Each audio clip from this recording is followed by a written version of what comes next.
Alrighty. My technically my late Christmas present finally got here. As a lot of y'all know, I've been saying I was going to build me a power supply here for quite a few years now. And me being so backed up, I hadn't been able to make the time to do it. And my buddy, old Thomas, aka the Professor, aka Mr. TechNine over at TechNine Technologies, jumped in and said, "Hey man, let's work out a deal." And he worked me out a sweet deal and built me a very nice, I believe it's a 240 amp power supply. Ooh, look at them packing peanuts. I love packing peanuts. I know some people hate them, but I like them. You know why? Because I can reuse them. It's kind of bittersweet. Packing peanuts are bittersweet. One of these days I'm going to get me a vacuum that I have dedicated just for sucking packing peanuts up, that I can just undo and reuse them and shoot them back out of the vacuum into the box. That's a good deal, ain't it, bud? Pretty good deal, ain't it, bud? So yeah, I've been a big fan of the Professor for many years, just like a lot of other people out there and like a lot of other builders. What do we have here?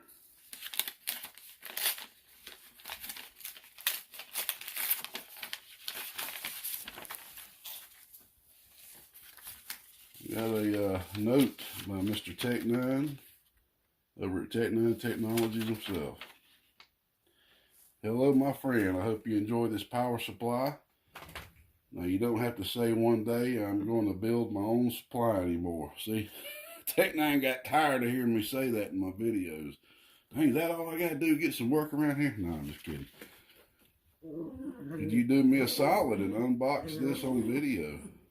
I must be psychic. And let everybody know who built it for you. And that is a late Christmas gift. I tell you, see, I come up with that idea myself. I was going to unbox this. I didn't even know he was Peanut, quit. That's my Chihuahua up under the bed. Chihuahua. And he's pretty happy right now. Peanut. Come out, Peanut. He's playing with some kind of toy up There's under Jack. the bed. "Please do not try to run those big dead keys. Let the power supply swing the watts, and they'll last you forever. Thanks for doing business with the Professor. TechNine. Lots of love, my brother, to you and your family." That's one heck of a guy right there, man. I don't see how anybody can say anything negative about TechNine. If they can, keep it to yourself. Let's dig in. Woo. All right.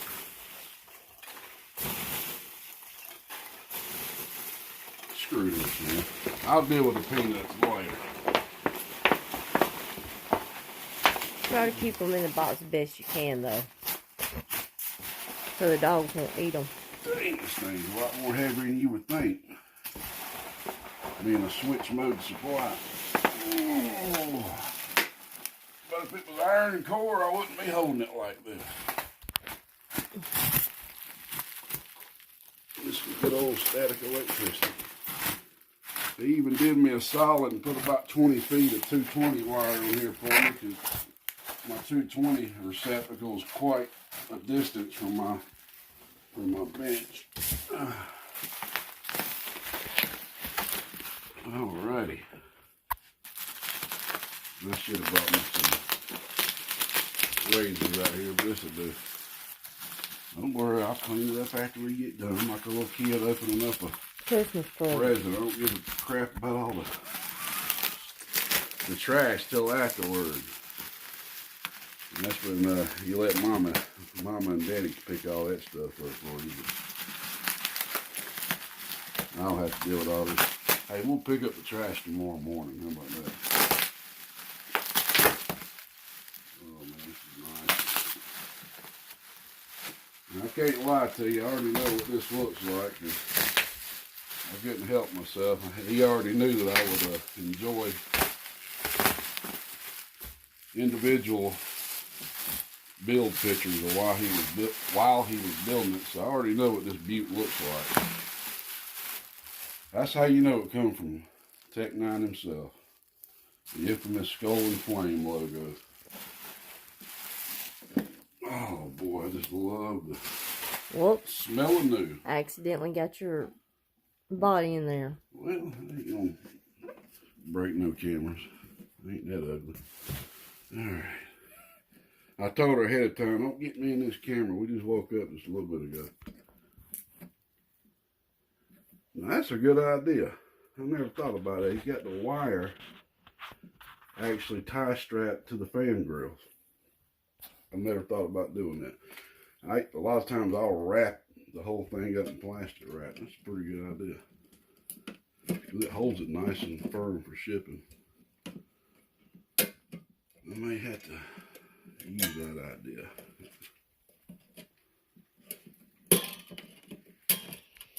Some good thick 220 wire on here too. Looks like it's probably some 12, 14 by 3. Perfectly adequate for this. You'll see people building these big power supplies like this, and they'll use some, man, it looks like 12 to me. It says 14, but you'll see people using 16 and 18 gauge for bigger power supplies like this. You want some good AC wire, some good thick AC wire for a power supply like this for 220. 14 gauge or 12. So there she is, y'all. 240 amp power supply. I believe it's set at 15 volts, which is great. I think it's sitting at about 15.1, 15.2 if I remember right. God, this is beautiful. I'm trying my best to keep it good and clean like this too, Tech. I make sure to dust it off every month or so. That's some nice little feet right there, man. I might have to ask you where you get those at. And here's the back. Got two 30 amp breakers. Nice good size positive and negative switch. And I mean, this thing is clean. Take a look at the spacing of these supplies in here. I'll come back with another video showing the inside of it, but TechNine, he actually builds himself jigs to install these switchers. And I mean, you can look in here and see that they are precise. He's got a perfect space in between the two banks of 4. This is a beautiful power supply. Couldn't have done a better job myself, I promise you. Beautiful. Alrighty, we'll be back to show the inside of this beaut, which will be tomorrow. This is Gatekeeper. We'll be back. Alright, we got the screws off. And another thing I went ahead and done is went ahead and put my plug on here. Nice 30 to 50 amp plug. I like using them. They're from Home Depot. They're a lot easier to use than some of the other ones I've used. But one thing I noticed right off the bat, I've took the top off already once, is I love a quick disconnect. Just me as a builder, I love opening up boxes. I'm sure even people that aren't builders, they just love to open up boxes and just study the inside, look at the inside. And sometimes, you know, you get on your nerves when a box has a real short fan wire or whatever. But one thing I like so far off the rip is he's got a quick disconnect on it. That's pretty cool, wasn't it, Jack? You ain't got to move, buddy. That's all I'm doing. So, wow. First thing I noticed when I looked in here is this big honking cap right here. I'm going to loosen that up. I'm just from curiosity, I'm going to loosen that up a little later. I just want to see how big that cap is. But that thing is, my guess is a 70 to 80, even 100,000 microfarad cap. But as you'll notice, we got 2 banks of 4. And I mean, these puppies are in here precise. Mr. TechNine don't play, man. He makes jigs, little templates for all the stuff. If you look down there real close, you can see where he drew using the template. That's something I would like to incorporate into a lot of my designs in the future. Another thing I noticed off the rip too is this switch. I don't know. I don't know if I've ever seen a switch that is. You can tell usually that a switch is good when you just simply flip it. And this right here takes some force to turn it on. So I know that this is a heavy duty switch. And I talked to Mr. Tech on the phone earlier today, and he did mention that this is a very high dollar switch. It ain't your normal switch you're going to find on eBay.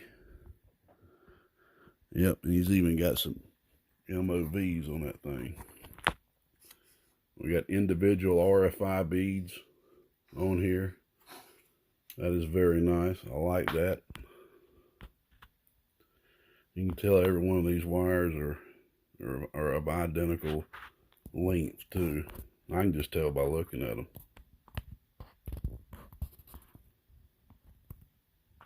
Wow, look at this.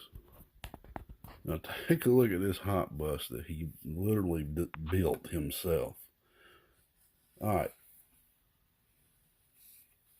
See this right here? A lot of guys will take a circuit board, just the regular circuit board. They'll just cut a little piece of circuit board and they'll lay it across here.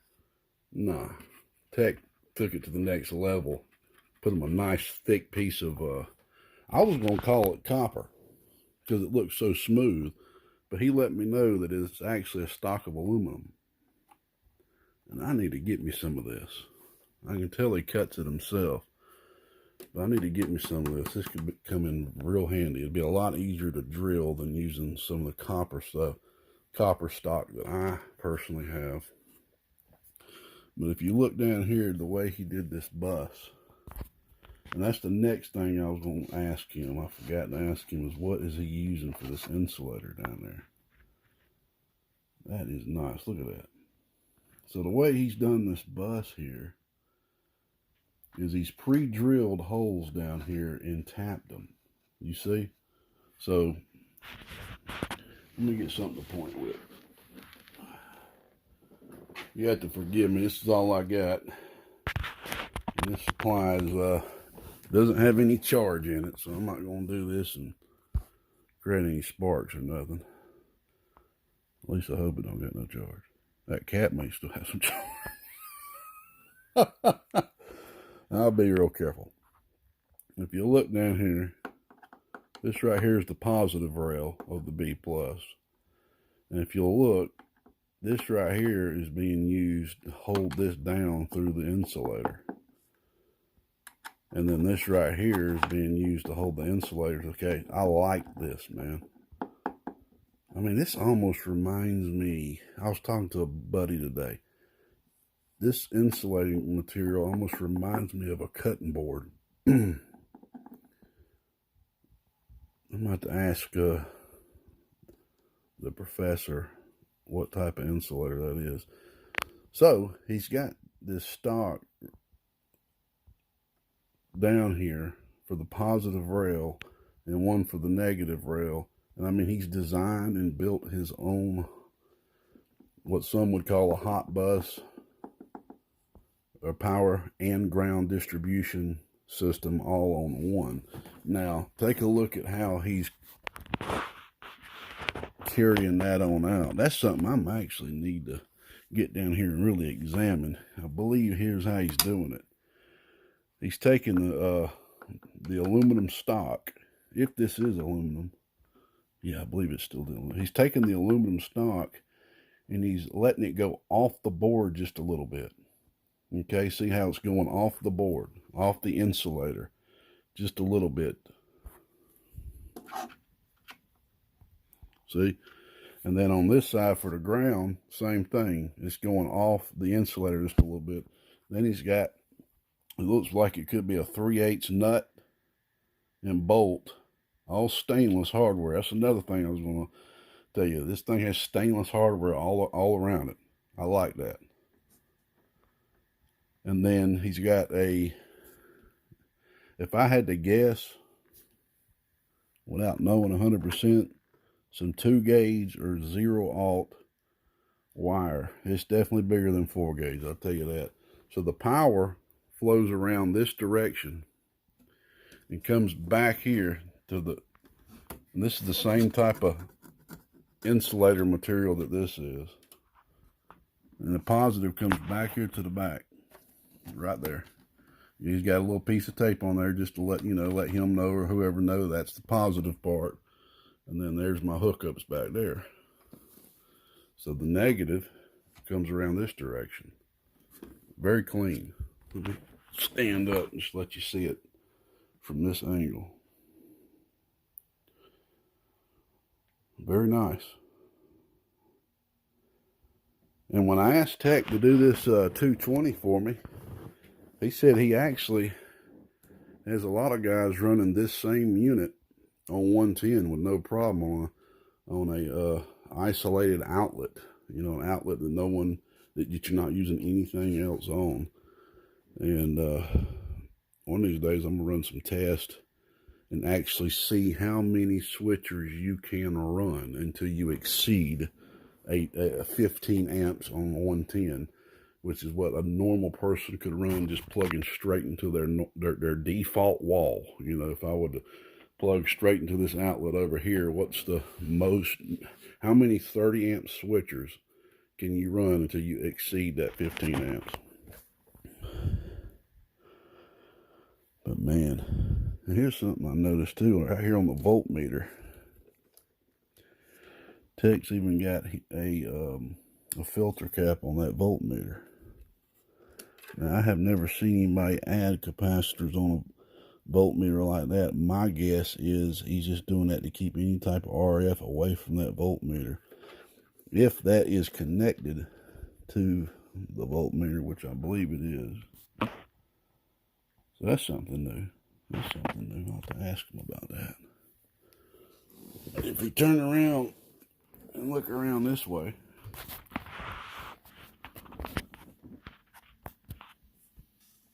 he has an MOV. This is a metal oxide varistor right here on each side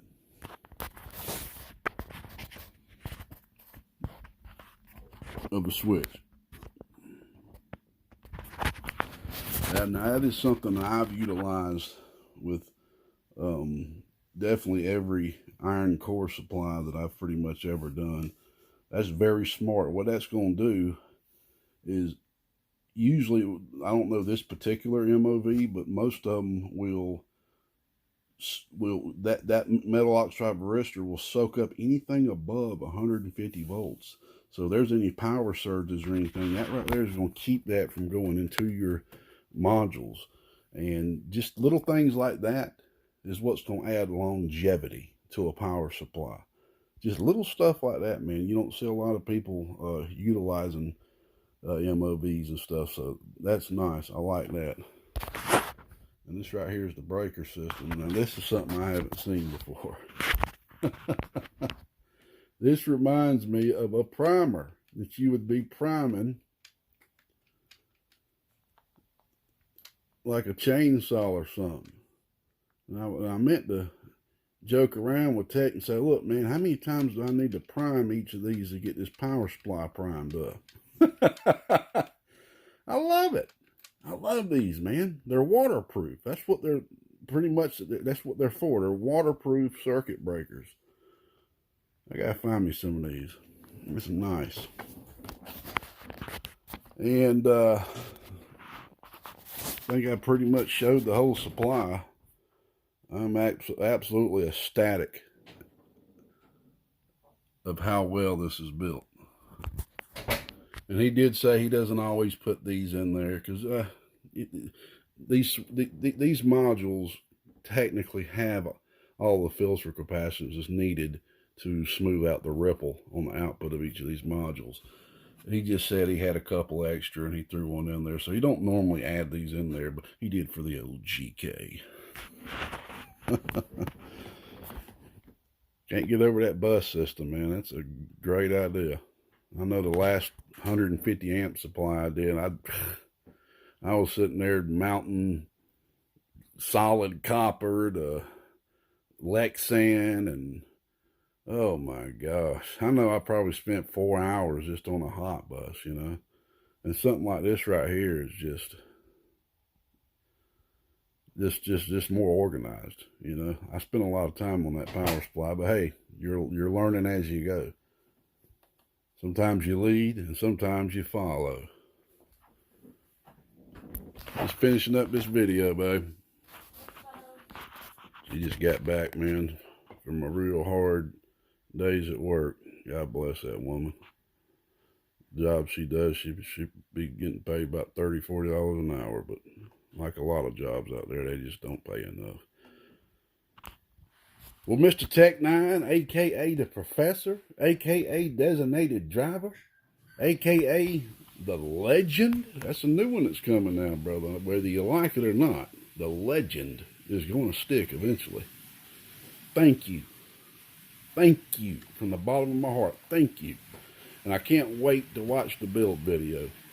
So tomorrow, it's going to be hard to go to sleep tonight, but tomorrow I'm going to be taking this beaut outside, and I am going to be hooking it up. You know one of the first things I'm going to be putting on it? You got it. My other Christmas present.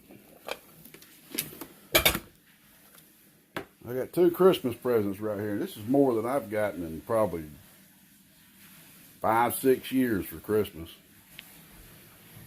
This right here is the 2 driving 8 that I built for Mud Duck. I told him, man, I said, you've earned for me not to call you that no more. He's like, just go ahead and call me that. You've been calling me that for 6, 7, 8, 9 years. It's stuck. But that's the 2 driving 8. 2 standard driving 8 2879C with all metal clad, staged, and all that stuff. And the only thing I may do to this is there's a preamp in it. If I would have built it for myself, I wouldn't have put a preamp in it, but there's a preamp in it. Of course, he even though he was going to get this to me for Christmas, he still made sure to build it the way he would want it. That's Mud Duck's personality, by the way. But I'm going to move the preamp over to the 8-pill relay. The only thing I don't like about that is right now, if I turn the 2-pill off and hit this with a bigger radio, like I'm probably going to be putting a bigger radio on my mobile, and I don't want to use the driver. I don't like the idea that RF is flowing through that tiny relay on that preamp circuit. I just don't like that idea. So I would rather it be switched over to the 8-pill section just for that reason. So this is going to be the first thing I'm going to be testing on my new 240 amp power supply. So I think I already know what I'm going to be doing next. You know how we always need more. I always need more, don't we, Jack? Hey, that's Jack. And that's Jack over there on that pillow too, ain't it? But I can see me hollering at Tech a couple of months from now and letting them know, hey, big brother, I need another 240, and stacking them. I'm planning on probably doing one more, get me another 240. Because I don't know when I'm going to have time to finally start building some stuff for myself. It could be up to a year from now, for all I know. Get me another 240. That'll put me at 480. And then throw some lithiums with it. And to hopefully get me up to where I can pull anything I need to pull pretty much. 32, 48, test of 64, etc. So I can finally get into building some bigger boxes, man, like I've been wanting to build for quite a few years. All right, y'all, I'm gone. I'm going to quit blabbing this mouth. Old Gatekeeper out here somewhere around the northeast end of Georgia, where we let the mop flop and we heat the oil till it boils. Old Gatekeeper's gone. God bless. Deuces, my friends.